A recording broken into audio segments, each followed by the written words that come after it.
We are live.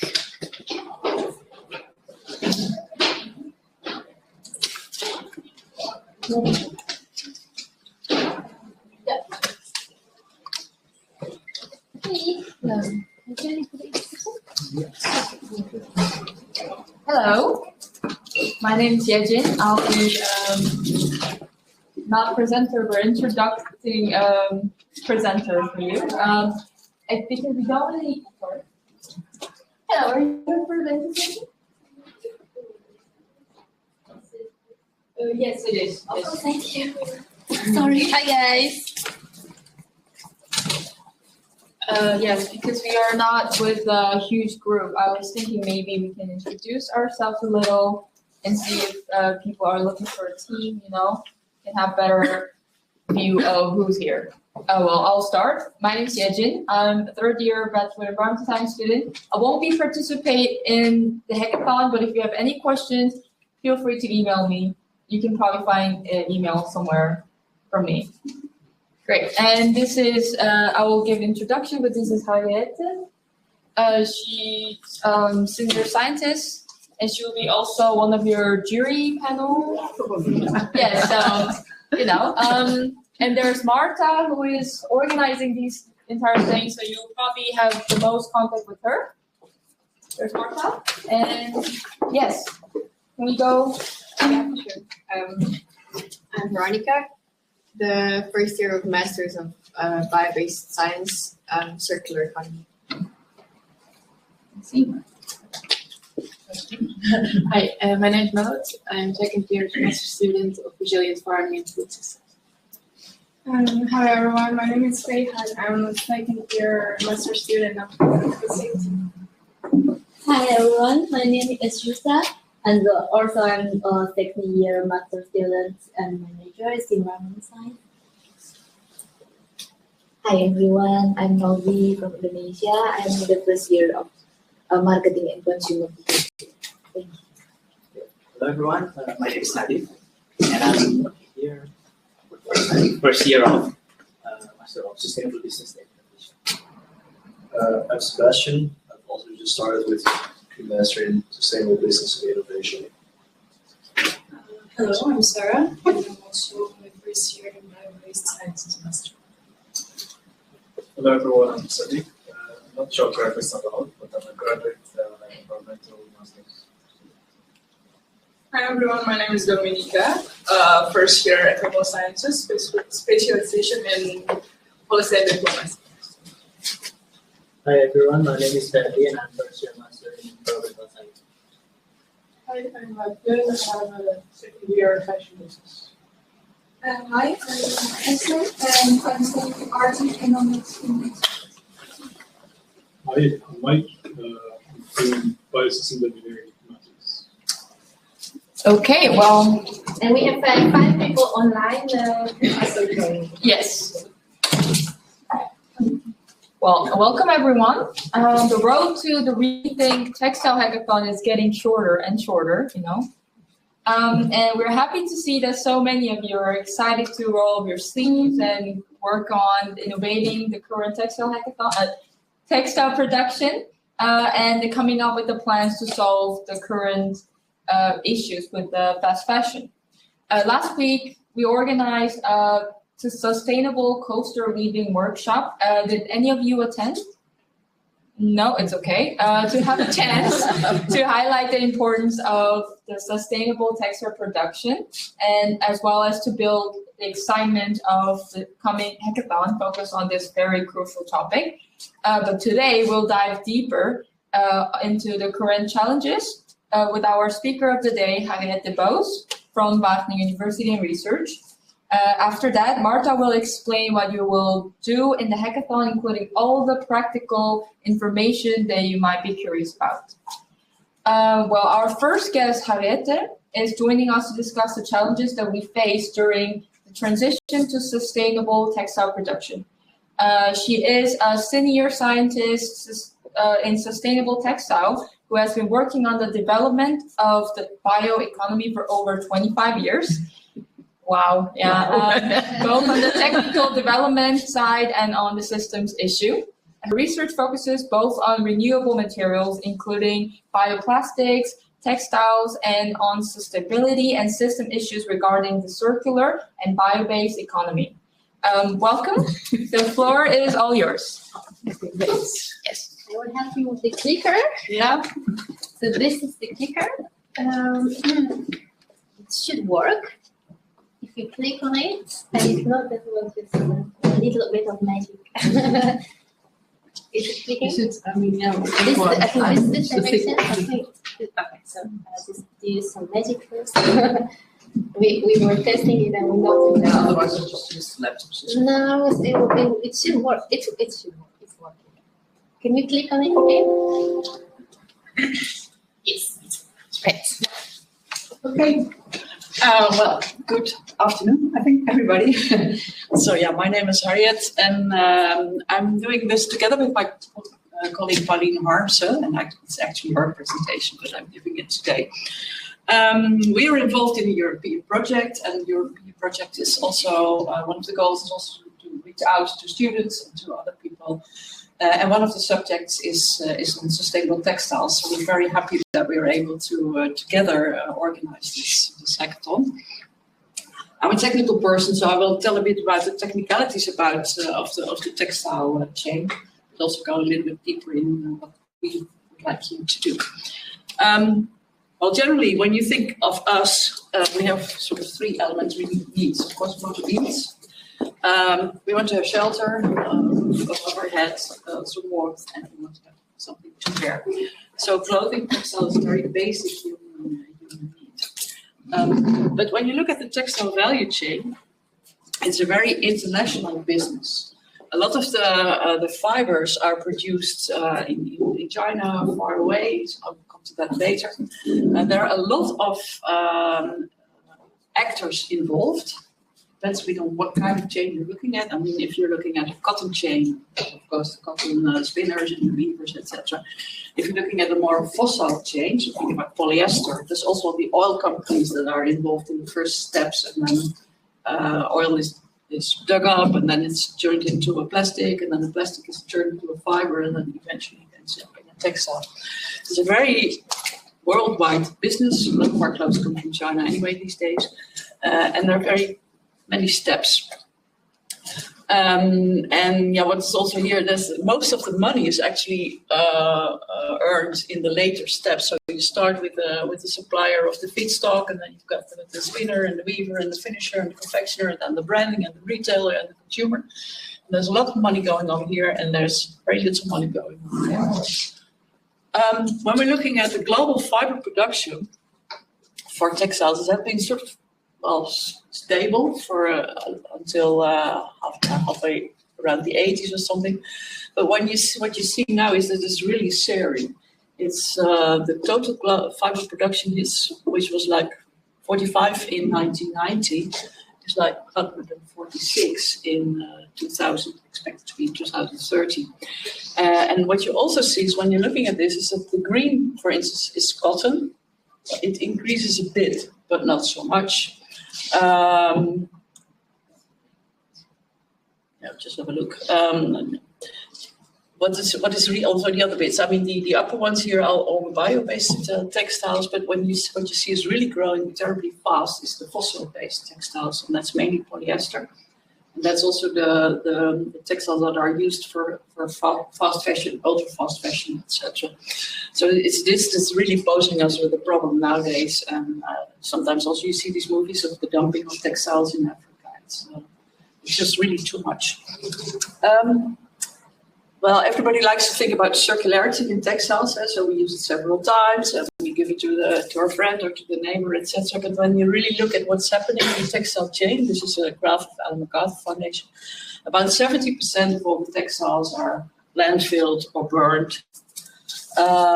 Some of them are cascaded, most turned into cleaning cloths and those kind of things, mostly not really clothes. And there's, of course, losses in production, and there's also the problem of the microfiber. Well, we've heard about the plastic soup. There's a lot of microfibers swimming around in the ocean, and a lot of that comes from textiles, and that comes mostly from polyester. Because if you have a cotton shirt or whatever, if it gets into the ocean, it will biodegrade, but polyester doesn't biodegradate. So there are many, many problems with this whole increasing industry. And what, I already said that we have different kind of fiber categories. We have the natural fibers, cotton, wool, those kind of things that are already very ancient. We've been using them for thousands of years, actually. We have the synthetic fibers, the polyesters, and we have also the what we call regenerated fibers. That's something like viscose, you might have heard of viscose, lyocell, those kind of. Those actually come from wood. So these are sort of the three categories.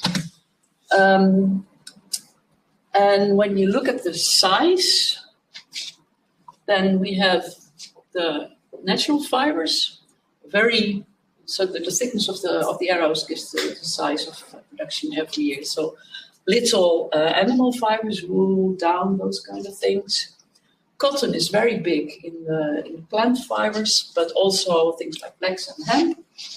Then we have the viscose and the lyocell, which is actually made from wood. Sort of this is growing. This category is growing, and the nice thing of that is that still, even though there's a chemical process involved, the fibers are still biodegradable. So if they end up in the sea, they will not accumulate; they will disappear. And you see this whole big thing, fossil based on oil. It's not coal or gas based on oil. Most of it polyester, some polyamide, and there's also some other synthetic. So this is what the industry presently looks like. And this is really the least sustainable bit. So this is something that we would really like to get rid of. Now, what we like to do in this hackathon is exploring the setting up of a new business, a new chain to produce sustainable bio-based or circular textiles. So it could be also circular in the Netherlands. So this is a setting, or in Europe, at least not so far away. So the entire value chain, from the production of the feedstock, of the biomass, until the fabrication of the garment, and the consumer should be preferably located in Europe.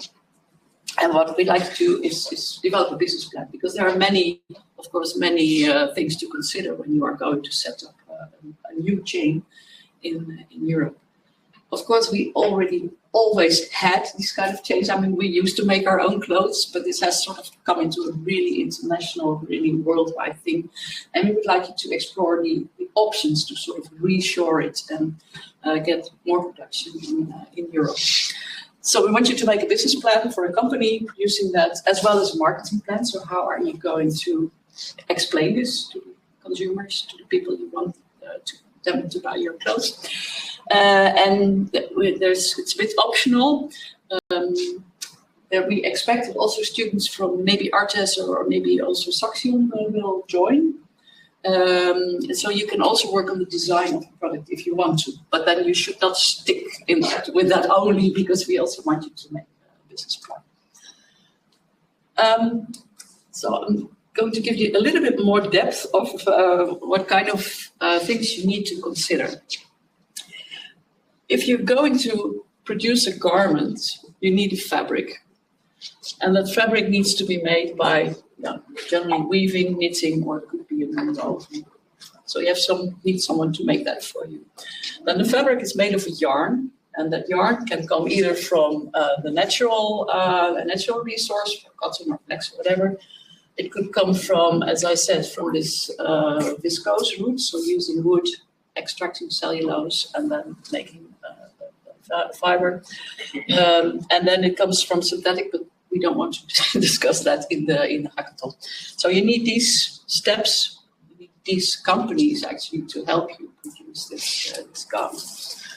And then also, if you think about what is a sustainable fabric, you have to consider that when you make a fabric with different kinds of fibers, so for instance you have a cotton polyester, or you have something with elastane, the stretchy thing, then it's very difficult after you burn it to take it apart and recycle it, because it's difficult to get this separated.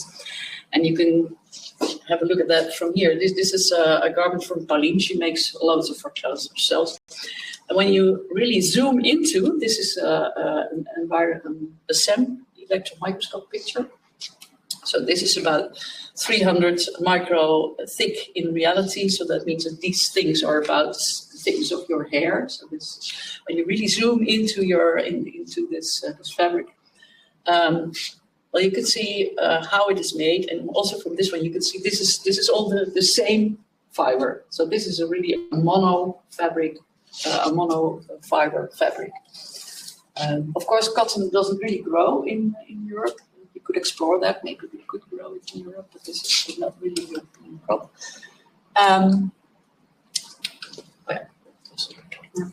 The thing that does grow in Europe is flax. And also, when you look into this, you see that these fibers, they look slightly different from the cotton ones we just had before. And also, when you're having a flax jacket, it feels different from a cotton jacket. So that's also something that you need to consider when you want to make a marketing plan. Of course, your consumer need to know where it comes from, what kind of a fiber are you using. Other thing is wool. Again, different. Also, again, when you look into it, it's different. But also, you see that in this case, all these fibers, they all the same. And I'm going to show you a recycled one. This is what happens when you take a lot of cloths together and you start to recycle it and you make a yarn out of that and you produce a garment out of that again. So this jacket is actually made from recycled fabric. And when you look into it, here you see these very thin ones. You might remember you saw that in the first graph. So this is cotton. Then you see these ones with the scales on top. This is wool. And then you see the very bland ones. This is viscose. And then also you see how intricate this mixture is. So if you if you're going to combine this in a jacket, this whole jacket will consist of all these things just mixed together and very difficult to take apart again. Going back. So designing or making a business plan for a textile product which is sustainable. It's nice if you have either really a bio-based fibers, so cotton or flax or wool, and you could also consider using the viscose, so more industrial, but also still relatively sustainable because also the production of the feedstock, so the wood is not that environmentally damaging, and also the processes are relatively benign. Other thing that you could consider is thinking about circular textile. So I'm going to use a circular textile product, and I'm going to market that because then, of course, you can market that story. And then what is really important is that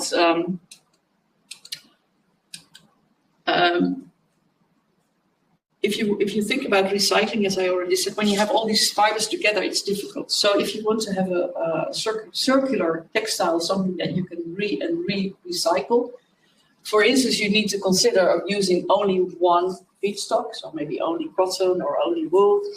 You need to consider that maybe you do not want to use the polyester, so the fossil feedstock. And you also need to consider that if you do that, you cannot use elastan, so not the stretchy bit. In any case, if you use elastan in a garment, it is not so sustainable anymore. And that's very different. Most of the fabrics that we use today are actually full of elastan. So there's a couple of things for you to consider. So no blends, monomaterials, no elastan. So there's a lot of things that you cannot do.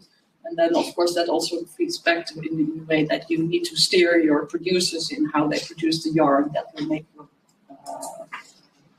fabric from which you can make your garment. Just a little bit of flavor of the things that sort of surround this whole textile business. I haven't spoken on the dyes that we use because, of course, you also want to have your garment to have a nice color. You could also dive deeper into that. It's a bit up to you. So basically, what we really want you to do is think about setting up a business, thinking out where does my feedstock come from? I'm not going for a bio-based feedstock, can I grow it in Europe? And which intermediate steps do I need? I need a grower, I need a processor, I need someone to make a fiber, the yarn for me, someone to make the garment for me, or so the entire value chain. And then how are you going to set this into the market? What is your story? How are you going to explain to the consumer that this is really more sustainable than the things they are using at this moment? And then there's, of course, there's a story about the feedstock. There's a story about how many steps in the chain. You could do something about the dyeing. There's a lot of things you can do. And then, yeah, so that's a bit on the composition of your team. Also think about the design, how you want it to look. How you want to make it appealing for your customers.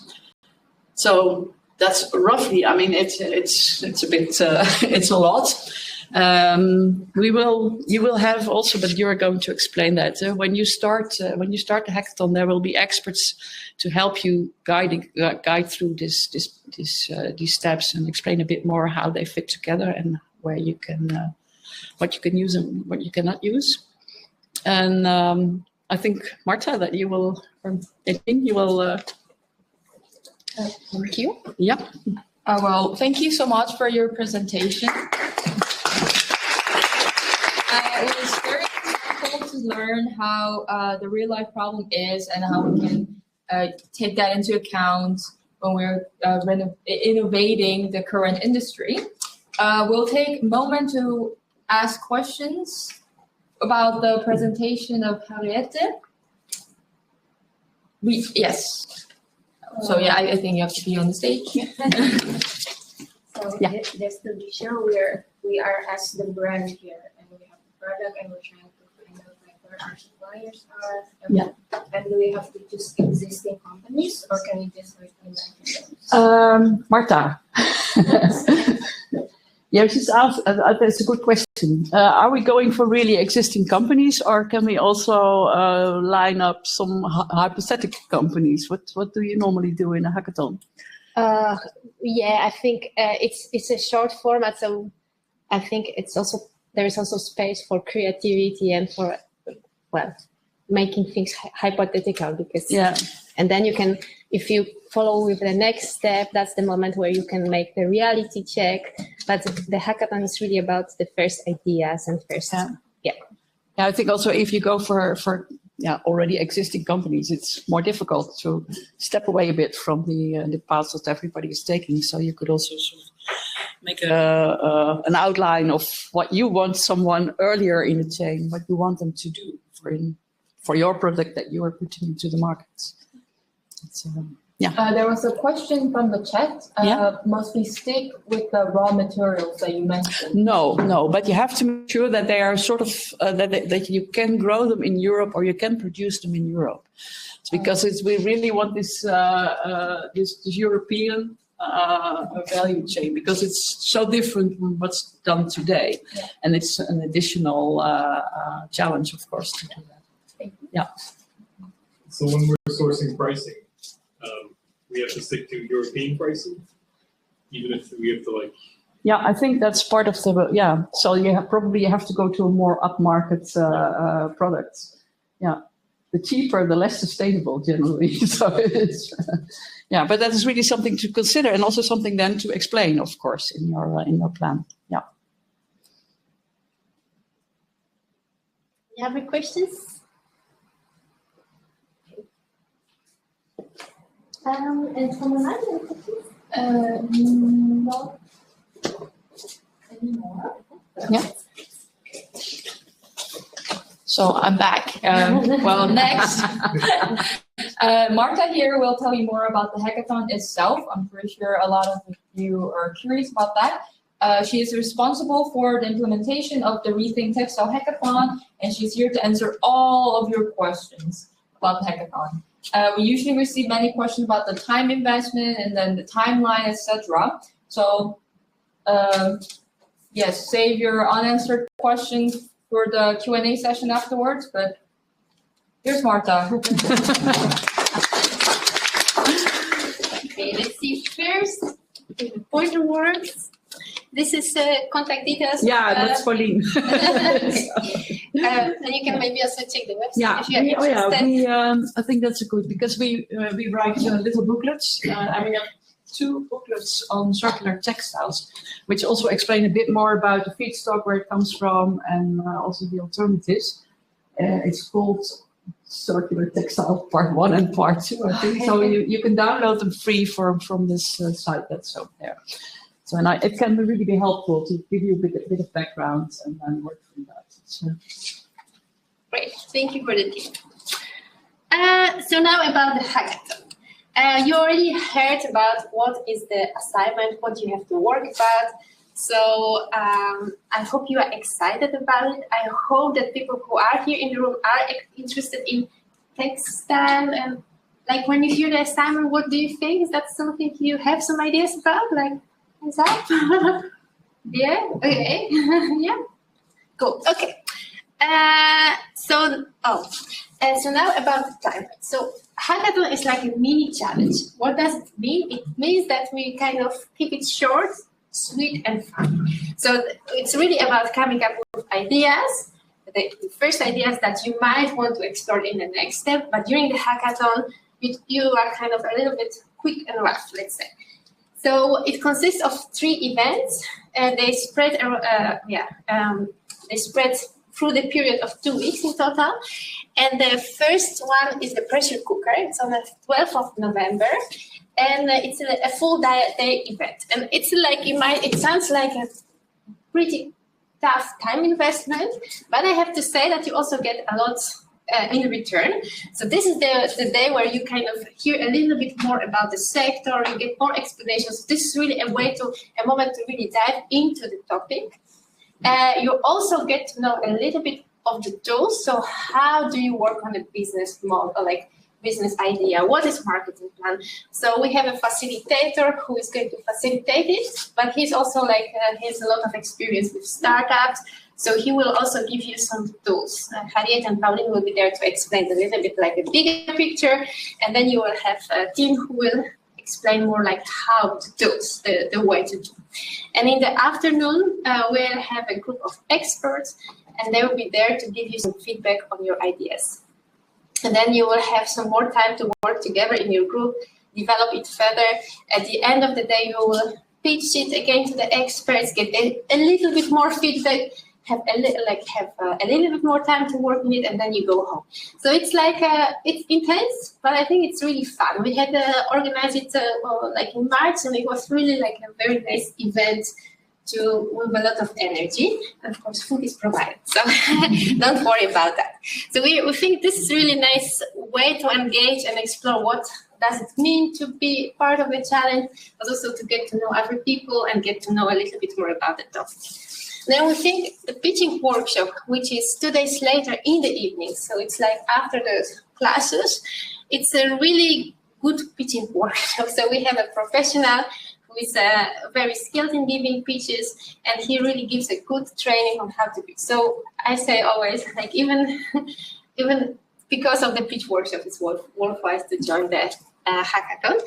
And then that's 1 week later, so that's Tuesday, and 1 week later on Tuesday we have the finals. So we are now booking a nice speaker for the finals. We're also going to kind of make it special for you guys so that you feel like you really participated in the challenge. And there's a prize to win. So I already have a check, and it's 500 euros for your team, and you decide what you do with the money. So I think it's just a nice way to try it out and also learn more about the textile. This is the expert panel. So you already met Harriette, and Pauline, her colleague, will be there on the pressure cooker day to give you feedback. She she knows a lot about the textile, but she also do a lot with textile. So I think she has also her own startup. If I'm correct. Yeah, she does. Yeah, trying to do improve circularity in textile. Yeah, exactly. So you saw some of the images. I think of the textile were awesome. All the clothes were made by her, and so then we make some pictures of those. Yeah. So also the one with the with the last one I showed with the recycled one. Yeah. She made that herself, and then she complained because it's recycled, it's very short fibers in there, and then there was dust all over the place. Okay. Well, so she has also a lot of hands-on experience with that one. So that's one of the experts. And then we have a person, Maud from a section who is in part of a project which is looking into sustainable textile. So she can also bring in this broader perspective, and the same for Sylvia. So I think you will with those people on board, we bring a lot of knowledge about how the system looks like and what you can improve, and they can give you honest feedback on that one. And then there is the jury panel. So those are the people who you will have to convince that your idea is the winning one. And Harriette is part of the jury panel. Okay, so then just I just remembered. So I talked about the timeline, and you heard about the events. So the pressure cooker, pitch workshop, and then finals. The question you might be asking yourself: do I need to do any work in between? So it's up to you. You might decide with your team to follow up for a couple of evenings to make your idea better. If the pressure cooker that's where it ends, and then you kind of work on your pitch, that's also okay. So it's a little bit up to you how far you want to take it and how enthusiastic you get. Okay, now then what is there for me? I already told you about the price. I already told you about the fun factor and the pitch workshop. And then I think it's also about who is here in the room, about all the people you will meet in this journey and the interactions you will have. And I already told you that I think you will learn a lot, not only about the industry and about the challenges, and maybe you get inspired for your next step. I know that some people here also planning to do something with the textile, but it is also a way that, to get a little bit to know, okay, what is even needed when you start a business? What do you have to think about? How do you make a marketing plan? So that's everything that you can learn in the program. And how to join. So the registration is still open. The registration link, is that correct? That this is the registration link? Yes. Okay. So this is the registration link. I will also send you the slide so you can click there.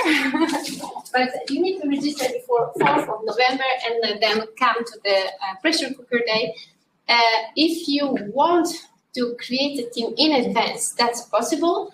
Otherwise, we'll do it on the spot. So that's perfectly okay. And you can also make some friends. I think that's very straightforward way to join the hackathon. The only thing is that the events are here on the campus. So yeah, it's difficult to participate, or it's not possible to participate online. I think that's the hackathon in nutshell. Any questions? No? Yeah? Is there any minimum or maximum member in one group? So if you have your team, then there's no maximum minimum. If you join individually, then our facilitator, he tries to split the group into equal groups. So that depends a little bit. You already have some idea of people who want to join? Not yet. No, not yet. Okay. Yeah. Any other questions? No? How big of a scale does this production need to be? Going to be a very niche product, or? Yeah, you could just decide for yourself. I mean, the fun is in thinking about how am I going to set up this business and how am I going to locate this here more locally and what are the things that I need. It doesn't have to replace the whole. No. polyester. No, it's it would be nice if it also is sort of feasible. But in the end, I think I might develop this plan further. Maybe there's something in it. So it could also be small. Yeah. I think you also had a question. Yes. Yes, I have two questions. One is about the material.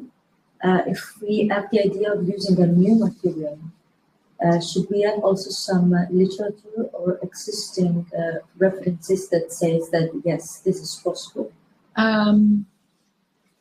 Yeah, well, of course we. I mean, you shouldn't come up with something that is really not feasible, physically not possible, or so. So if you can provide indeed some, but also I think we have a lot of experience also in thinking of new materials, and we have a lot of basic material knowledge. So, I mean, if you come up with something and we think, might work, then it's also okay. But it's nice if you have some references to that. Okay. You're thinking about nettle or yeah, or maybe some fungi based or something like that. Yeah. And then what are indeed the parameters to make the project the best? So it might be some feasibility or what are all the parameters? Yeah, that you have the list of. and like actually I was thinking about it. So Yeah, we made a list of criteria and I forgot it. I don't remember, but I will send it to you in the email, okay? I know innovativeness was definitely there, and technical feasibility, but I have to check. So, I just realized that. You have a list. I think it's about 4 criteria. Yeah, like that. Okay. Wow, that's good to know. Yeah. There's one more question. Maybe we want to make sure if the product doesn't have to be like clothing or can it be maybe bags or. Yeah, we thought about that. You said as a basic T-shirt. Yeah. But you said like this is like for people who actually struggle with coming up with an idea. So if you have another idea, I think that's up to you. So it's fabric based. Yeah, it would be nice if it's really a garment, something you can use, some of that.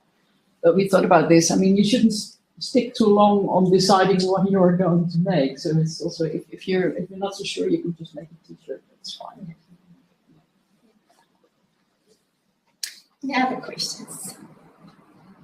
Online? No? Okay. Yes. Okay.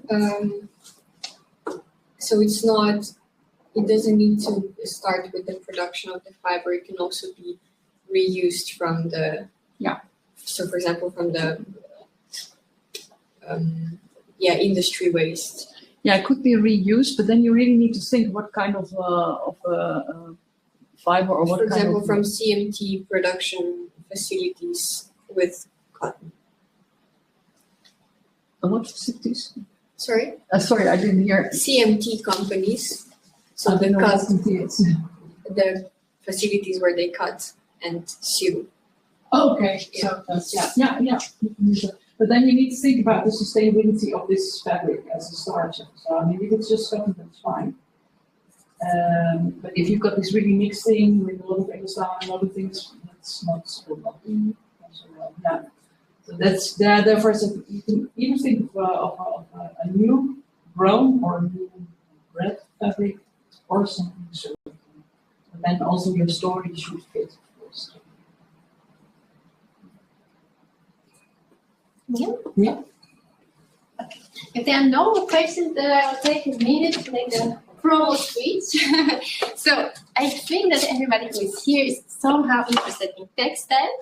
And on Halloween evening, there is an event here in this building with at least 2, maybe even 3 startups related to textile. One of them is making clothes out of human hair. And they even have some garments that they will be showing there, and it's super exciting. They were also featured in NRC, so it's like a national newspaper. Another one is focusing on how to separate. So like when you have a waste stream of textile and you have different clothes there, how to actually kind of separate it in an efficient way. So there will be those exciting speakers. So make a photo or scan it and join us there if you're interested. And then, if you would like to receive the slides, the link to register for the hackathon, the criteria, and the link to the recording, then you can leave your email here. I also would like to propose that we stay here for a couple of minutes, have some snacks, and maybe chat to each other because you might find your team member here. And otherwise, I would like to close the info session for the questions, and you can also come to us and ask any other questions. Thank you.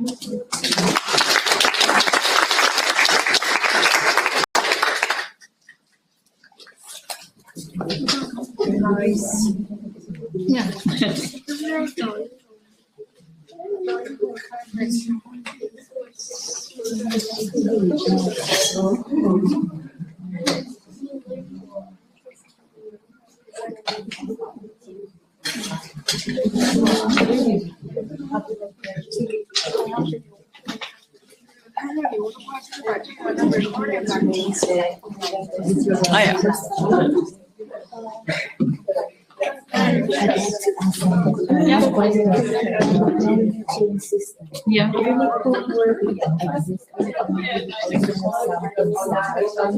You could